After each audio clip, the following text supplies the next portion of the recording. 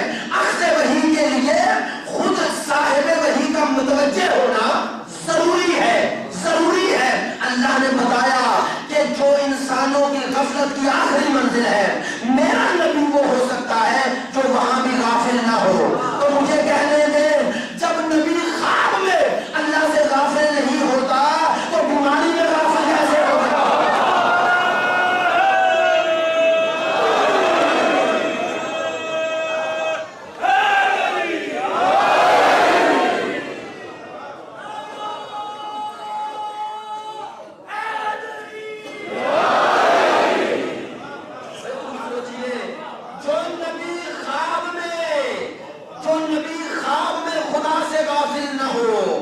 جاگتے ہوئے بیماری میں غافل کیسے ہوگا؟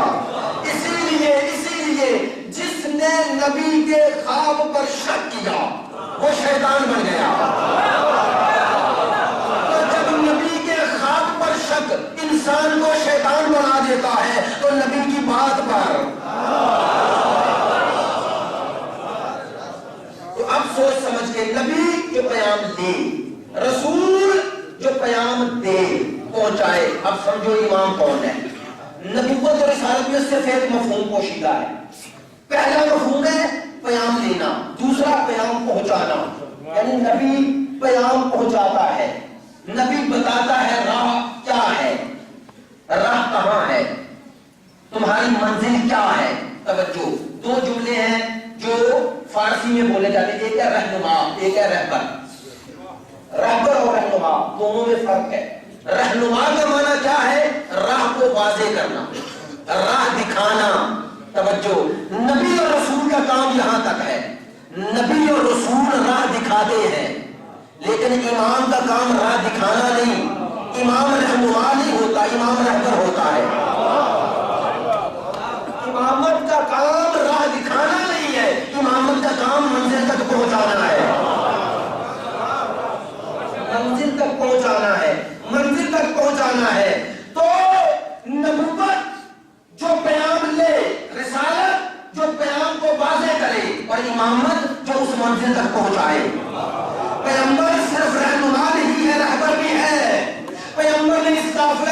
انسانیت کو منزل تک پہنچانا ہے.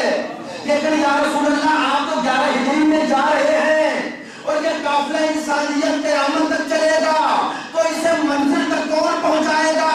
پیغمبر نے کہا ایک منزل تک تو میں لے آیا, اب آخری منزل تک پہنچانے والے کا جب تک تعارف نہ کرواؤں میں نہیں جاؤں گا. اسی لیے قافلہ انسانیت کو روک لیا, کہا جو آگے جا رہی ہے پیچھے مڑ آؤ, جو پیچھے رہ گئے وہ ساتھ مل جاؤ. اور جب قافلہ انسانیت کو ملا لیا, کہا اس منزل تک جو میرے ساتھ آیا ہے, آج قافلہ انسانیت کی یہ باغ اس کے ہاتھ میں دے رہا ہوں, من کنت مولا فہذا ولی.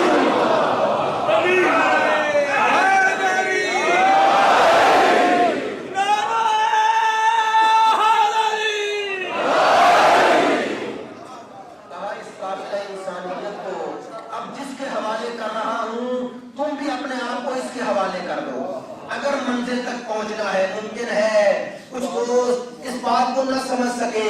اب سمجھیے کہ منزل تک جو قافلے کو پہنچائے وہ امام ہے. اسی لیے قیامت کے دن نبی کے نام کے ساتھ نہیں بلایا جائے گا, رسول کے نام کے ساتھ نہیں بلایا جائے گا. ان کا کام راہ دکھانا تھا, کہا وہاں اسی کے نام کے ساتھ بلاؤں گا جس نے اس منزل تک پہنچایا.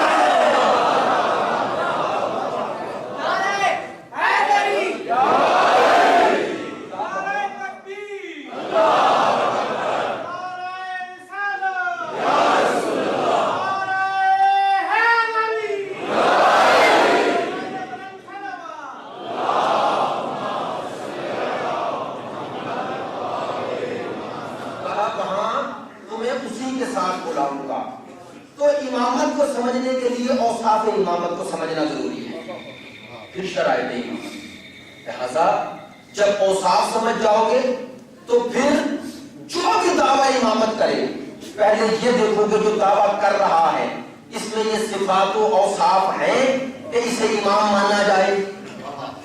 دعوے سے پہلے اس کے صفات و اوصاف دیکھو گے. دیکھو جنہوں نے ان صفات و اوصاف کو نہیں مانا انہوں نے دعوے کو دیکھا کہ دعویٰ کون کر رہا ہے, مان لیا. لیکن جو صفات و اوصاف کے ساتھ امامت کے قائل ہیں وہ دعوے سے پہلے صاحب دعویٰ کو دیکھتے ہیں, صاحب دعویٰ کو دیکھتے ہیں. اور یہ بھی حکمت خدا بندی ہے, خدا نے نام نہیں لیے صفات بتائے. کیوں؟ یہ میرے نوجوان بھائی سوال ہوتا ہے, ان کا بزرگوں کا تو نہیں ہے, لیکن میرے بچوں کا, میرے بھائیوں کا یہ سوال ہوتا ہے کہ کیسے نام نہیں لیا. نام لے دیتے بات واضح ہو جاتی. خدا کہتا ہے یہ 12 ہیں, قرآن میں نام آ جاتا. عزیزو اگر خدا نام لیتا کئی ہم نام پیدا ہو جاتے. ہم نام بننا آسان ہے, خدا نے کہا نام نہیں بتاؤں گا, صفات بتاؤں گا, اوصاف بتاؤں گا. بھئی نام رکھنا آسان ہے, صفات پیدا کرنا مشکل ہے.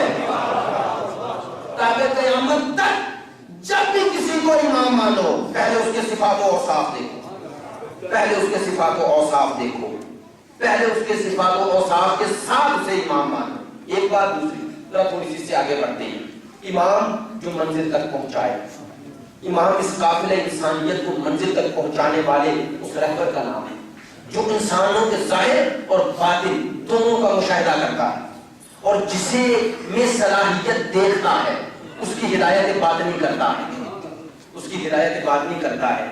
یہ میں نے کہا نا ابتدائی مراحل ہے, ان سب پر آیات قرآنی سے ثابت کریں گے کہ آیا امام صرف ملک پر نظر رکھتا ہے یعنی ظاہر پر یا ملکوت پر.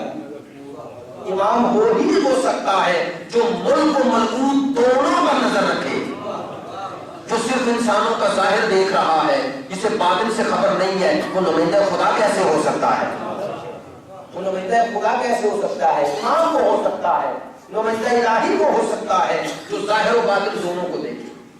جس میں جتنی قابلیت ہے اس کی اتنی ہدایت ہے, اس کی اتنی ہدایت کرے. اور یہ عہدہ امامت کس کا عہدہ ہے؟ ہم نے یہ دعویٰ کیا خدائی عہدہ ہے, یہ تو دعویٰ ہے دلیل کا, تو خود قرآن پڑھیں. خدا نے کیا کہا وَجَعَلْنَاهُمْ أَئِمَّةً يَهْدُونَ بِأَمْرِنَا, وجعلنا ہم نے قرار دیا. امامت جعل خدا ہے, خدا جعل کرتا ہے, خدا بناتا ہے, خدا بناتا ہے. وجعلناہم ائمۃ, دونوں جملے توجہ فرمائیے گا, ہم ان کو ائمۃ جمع کا صیغہ ہے. خدا نے کہا میں ایک امام صرف نہیں بناتا, ائمۃ میں جب بھی بناتا ہوں امام میں بناتا ہوں. توجہ, میں جنہیں بناتا ہوں ان کی نشانی کیا ہے, ان کی اوصاف شروع ہو گئے, صفات شروع ہو گئے. یہاں تک یہ اعلان کیا امامت میرا ہوگا, یہ خدائی ہوتا ہے, بندوں کا حق نہیں ہے. آگے اب ان کی صفات بتائیں. یہدون بامرنا, پہلا کام ان کا یہ ہے ہدایت کرتے ہیں, اور ہدایت بھی اپنی مرضی سے نہیں, میرے امر سے.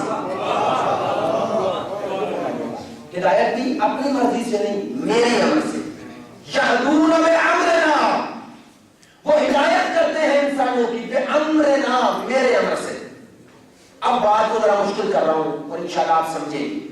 یہدون بامرنا, میرے امر سے ہدایت کرتے ہیں. یہاں لفظ امر استعمال کیا ہے, اس امر سے مراد کیا ہے؟ ہدایت امر, ہدایت بالامر, اس سے مراد کیا ہے؟ جب وہ ہدایت کرتے ہیں اور امر خدا سے کرتے ہیں تو یہ کون سا امر ہے؟ امر تشریع یا امر تکوینی؟ امر تشریع اور تکوینی میں فرق کیا؟ امر تشریع مثلا خدا کہتا ہے اقیم الصلاۃ, نماز پڑھو, یہ حکم ہے, امر ہے, سیدھا امر ہے. نماز قائم کرو, آپ زکات ادا کرو, سیدھا امر ہے. یہ امر تشریع ہے, خدا قانون کے ذریعے ہم سے چاہتا ہے نماز قائم کرو, اسے کہتے ہیں امر تشریع. امر تکوینی کسے کہتے ہیں؟ انما اذا اراد شیئا ان یقول له کن فیکون, جب وہ ارادہ کرتا ہے تو کہتا کن فیکون, وہ ہو جاتا ہے. مولا کائنات فرماتے ہیں یہ کن فیکون کے درمیان جو کہا کہتا ہے, کہا کہنا یہ نہیں کہ پہلے شے کا ارادہ کرتا ہے پھر شے کو تصور کرتا ہے پھر کہتا ہے, وہ شے بعد میں آتی ہے. مولا فرماتے ہیں نہیں, اس کا قول ہی اس کا عمل ہے اور اس کا عمل ہی اس کا قول ہے. یعنی جیسے ہی ارادہ خداوندی ہوتا ہے وہ شے نیستی سے نکل کر ہستی میں آ جاتی ہے, وہ وجود پا لیتی ہے, یعنی اس کے درمیان فاصلہ نہیں. یہ امر کون سا ہے؟ یہ ہے امر تکوینی. توجہ, امام ہدایت کرتا ہے, ہدایت بالامر کرتا ہے. آیا امر تشریع کی ہدایت کرتا ہے؟ یہ کام تو نبی کے ذریعے ہو چکا. میری بات کو اگر توجہ فرمائیں, اگر امام ہدایت بالامر کرتا ہے تو امر تشریع جس پر اترے وہ نبی ہے, اور نبی کے ذریعے تمام امور تشریع یعنی قوانین شریعت کی تبیین ہو چکی, یہ تو امت تک پہنچ چکے. امام کس امر کی ہدایت کرتا ہے؟ امام کس امر کے ساتھ ہدایت کرتا ہے؟ اگر امر تشریع کی ہدایت کرتا ہے تو پھر نبی اور امام میں فرق کیا ہے؟ پھر جہاں خصوصیت کے ساتھ امام کے لیے بیان کرنے کی ضرورت کیا تھی؟ یہدون بامرنا, وہ ہمارے امر سے ہدایت کرتے ہیں. توجہ, آیت اللہ سید محمد حسین طباطبائی صاحب تفسیر المیزان, وہ فرماتے ہیں جہاں یہدون بامرنا سے مراد امر تشریع نہیں ہے, امر تکوین ہے. کیوں کہتے ہیں امر تشریع تمام امت کے علماء پر بھی فرض ہے کہ وہ امر بالمعروف کریں, یعنی کیا, نیکی کا حکم کریں, تو نیکی کا حکم لوگوں تک پہنچائیں, شریعت کو پہنچائیں, امور شرعی پہنچائیں. تو فرماتے ہیں یہ کام تو تمام علماء کر رہے ہیں, یہ کام نبی پر اترتا ہے, نبی کے بعد علماء کا وظیفہ ہے. امام کیا کرتا ہے؟ امام کون سے امر کی ہدایت کرتا ہے؟ فرماتے ہیں امام امر تشریع کی صرف ہدایت نہیں کرتا, امر تقدیم کے ذریعے ہدایت کرتا ہے. یعنی کیا؟ یعنی امام انسانوں کے باطن کو دیکھتا ہے اور اس باطن پر تسلط پیدا کر کے جسے اس قابل سمجھتا ہے کہ اسے منزل کو دکھایا جائے یا منزل تک پہنچایا جائے, اس کے باطن کو دیکھ کر اسے تقویم کے ذریعے اپنی طرف بلا لیتا ہے. اب سمجھو پورے لشکر یزید میں صرف ہر کیوں آیا؟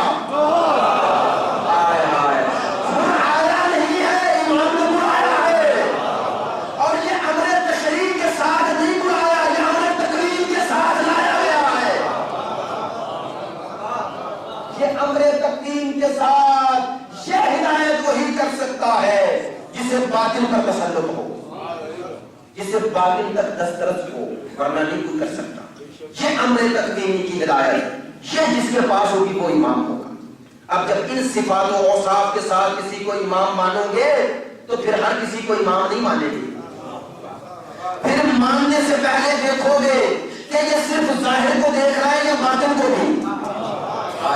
جب اس کے سامنے کوئی کہے گا کہ حج پر کتنا ہجوم ہے، کتنے حاجی ہیں، تو وہ کہنے کا حق رکھتا ہے کہ حاجی قلیل ہے، شور زیادہ ہے. اور جب کہنے والا کہے گا مولا نہیں سمجھا، اور امام اس کے آنکھوں پہ ہاتھ پھیریں گے، جب اس کے جسم پر ہاتھ رکھیں گے تو اب اس کو ظاہر کی آنکھیں روشن نہیں ہوگی، اس کا باطن روشن کر دیں گے. اور کسی کا باطن وہی روشن کر سکتا ہے جس کی کسی کے باطن پر نظر ہو. کسی کے باطن پر نظر ہو، یہ کام وہی کر سکتا ہے جس کی کسی کے باطن پر نظر ہو. امام وہ ہوتا ہے جو انسانوں کے باطن کی ہدایت کرتا ہے، انہیں منزل تک پہنچاتا ہے، انہیں صرف راہ میں چھوڑتا نہیں. جو اس کی امامت کو قبول کر لیتے ہیں یہ پھر انہیں منزل تک پہنچاتا ہے، منزل تک پہنچاتا ہے. انشاءاللہ اسی موضوع کو کر لے کے آگے چلیں گے کہ صفات و اوصاف امام قرآن مجید کی روشنی میں کیا ہے، قرآن نے ان صفات و اوصاف کا کیسے تذکرہ کیا ہے، یہ صفات و اوصاف امام میں کیسے روشن ہوتے ہیں. امام ان صفات و اوصاف کے ذریعے کائنات میں کیا کرتا ہے. اگر یہ واضح ہو جائے پھر عقیدہ مہدویت خود بخود واضح ہے، پھر سمجھ جاؤ گے کہ امام غیبت میں بھی کیا کرتا ہے. میں نے کہا نا یہ مقدمہ ہے اسے سمجھنے کا. اگر یہ سمجھ میں آ جائے کہ امام کون ہوتا ہے پھر امامت کی، امام کا غیب و حضور ہمارے لیے برابر ہے. کیوں؟ چونکہ امام کی قدرت اور طاقت کا تعلق صرف اس سے نہیں کہ وہ ظاہر ہو، وہ باطن میں بھی ہے تو امام ہے. وہ ہماری آنکھوں کے سامنے ہے پھر بھی امام ہے، وہ ہمارے سامنے ظاہر نہیں پھر بھی امام ہے.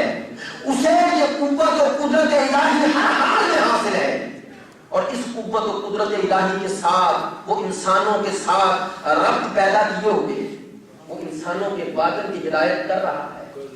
آخر میں یہ جملے ضرور کہوں گا، اگر باطن کی ہدایت نہ کر رہا ہوتا تو میرے دوستو جتنا ہجوم، جتنے حملے آج مکتب اہل بیت میں ہیں باقی رہتا نہیں. دیکھیں جسے مٹانے کے لیے لوگ آ گئے، جمع ہو گیا، شر کو گرد جمع ہو گیا، لیکن اللہ نے اپنی قدرت سے اسی کی آواز کو ساری کائنات کی آواز پر حاوی کر دیا. یہ مت سمجھو کسی کی اس میں کارنامہ ہے، یہ اسی باطنی ہدایت کا اثر ہے، یہ اسی عقیدہ مہدویت کا اثر ہے کہ دنیا چھپانا چاہتی ہے اور یہ اتنا ہی روشن ہوتا جا رہا ہے، روشن ہوتا جا رہا ہے. پوری دنیا جن سے ڈر رہی ہے، 6 دن سے زیادہ کوئی ان سے جنگ نہیں لڑ سکتا. دنیا کی دوسرے یا تیسرے نمبر کی سب سے بڑی فوج 35 دن مقابلے پہ آئی، لڑتی رہی، 1 کلومیٹر اندر نہیں جا سکی. اور بعد میں لوگوں نے لکھنا شروع کیا کہ ان کے پاس کون سی طاقت ہے، کون سی قوت ہے، کون سی قدرت ہے، کون سی ٹیکنالوجی ہے. اور جب اسی فکر مہدویت پر ایمان رکھنے والے اس ہستی نے تقریر کی ایک جملہ کہا، لوگ ہمیں خط لکھ رہے ہیں، پوچھ رہے ہیں کہ آپ کے پاس کون سی طاقت ہے، کون سی قوت ہے، کون سی قدرت ہے کہ سارے عرب مل کر اسرائیل کا 6 دن مقابلہ نہ کر سکے.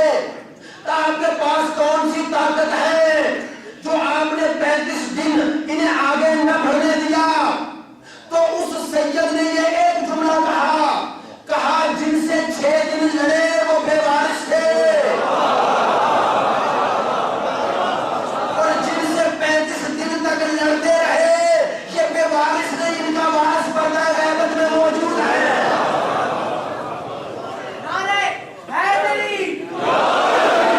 ان کا وارث پردہ غیبت میں موجود ہے. اور اگر وہ دست غیبی نہ ہوتا تو کہاں ہم ہوتے. خود سوچئے بنی امیہ، بنی عباس کی حکومتیں، اس کے بعد عالمی نہ مٹا سکی. یہ دلیل ہے کہ دست قدرت پردہ غیبت میں آپ کی پشت پر ہے. دیکھیے حجاب ادھر نہیں، حجاب ادھر ہے.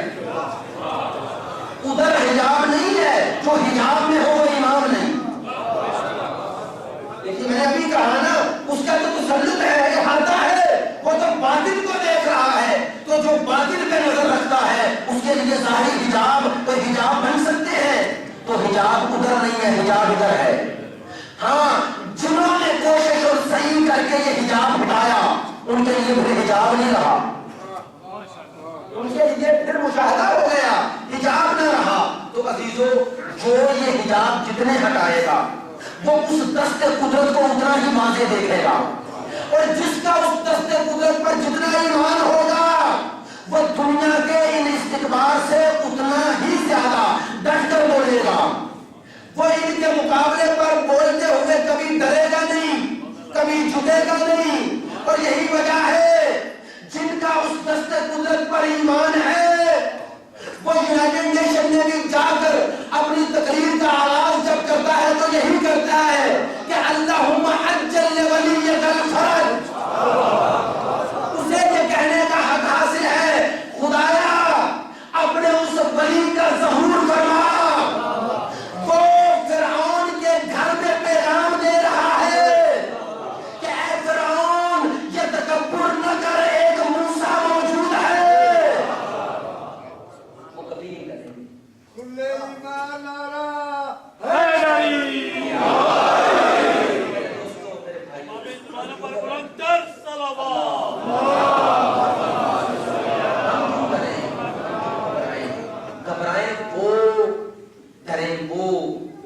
جن کو خوف ہے. دیکھیے انشاءاللہ جب میں مہدویت کو بیان کروں گا تو بتاؤں گا کہ امام کی عالمی حکومت خطرہ کن کے لیے ہے. تو جن کے لیے خطرہ ہے وہ ڈرے. آپ کیوں ڈر رہے ہیں؟ ہم کیوں ڈرے؟ بے ڈرے وہ جن کے آنے سے، امام کے آنے سے جن کو نقصان ہو، جن کو فائدہ ہی فائدہ ہے، وہ نہیں ڈرے. اور یاد رکھیے آج بھی جو تقاضۂ انتظار کے مطابق زندگی بسر کر رہا ہے وہ نہ سمجھے کہ اگر میں چلا گیا اور وہ نہ آئے تو کیا بنے گا. وہ اگر منتظر واقعی ہے تو خدا کی قسم اسے وہی اجر ملے گا جو دیکھنے والوں کو ملے گا. اور احادیث ہیں امام آئیں گے اسے اٹھائیں گے، وہ زیارت کرے گا. یہ وہ امام ہے جس کے آنے کے بعد رجعت ہوگی، رجعت عمومی بھی، رجعت خصوصی بھی. لیکن امام وہ ہوتا ہے جو انسانوں کے باطن کی ہدایت کرے اور منزل تک پہنچائے. اس قافلہ انسانیت کو ایک منزل تک لے کے چلے. امام حسن نے اگلی منزل تک پہنچایا اور حسین اسی منزل کو سر کر رہے ہیں. یہ قافلہ انسانیت کو لے کے حسین چل رہے ہیں. کتنا مشکل سفر ہے. میں کہتا ہوں ابراہیم آپ سے امامت شروع ہوئی، آپ کا سفر بڑا مشکل تھا حجاز کا، لیکن آپ جب سفر میں چھوڑ کے آئے آپ کا امتحان یہیں تک تھا. اس کے بعد آب زمزم، اس کے بعد وہ چشمہ زمزم. آپ نے چھری چلائی ضرور لیکن آپ نے آنکھوں پہ پٹی باندھی ہوئی.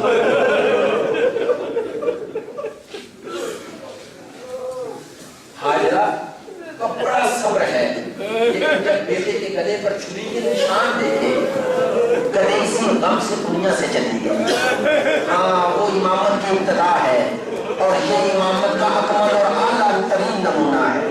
ہاں اور ذرا کربلا میں ابراہیم آ جائیں. یہاں مائیں گلے پر چھری کا نشان نہیں دیکھ رہی، یہاں کوئی چشمہ نہیں ابھر رہا، یہاں تو 6 ماہ کے اصغر کے لیے حسین پانی مانگ رہے ہیں. ازاداران حسین یکم محرم کا دن گزر گیا. کل شب یکم محرم کی شب تھی. سب نے جب محرم کا چاند دیکھا آنکھوں میں آنسو آ گئے نا. میں آپ سب اہل درد ہو، اہل دل ہو، ایک سوال کر رہا ہوں. 1400 سال کے بعد اس چاند محرم کو دیکھ کر جب آپ کی اور میری یہ حالت ہے تو ذرا بتاؤ 61 ہجری کے بعد جب 62 ہجری کا یہ چاند زینب نے دیکھا ہوگا، جب 62 ہجری کا یہ چاند معاویہ نے دیکھا ہوگا،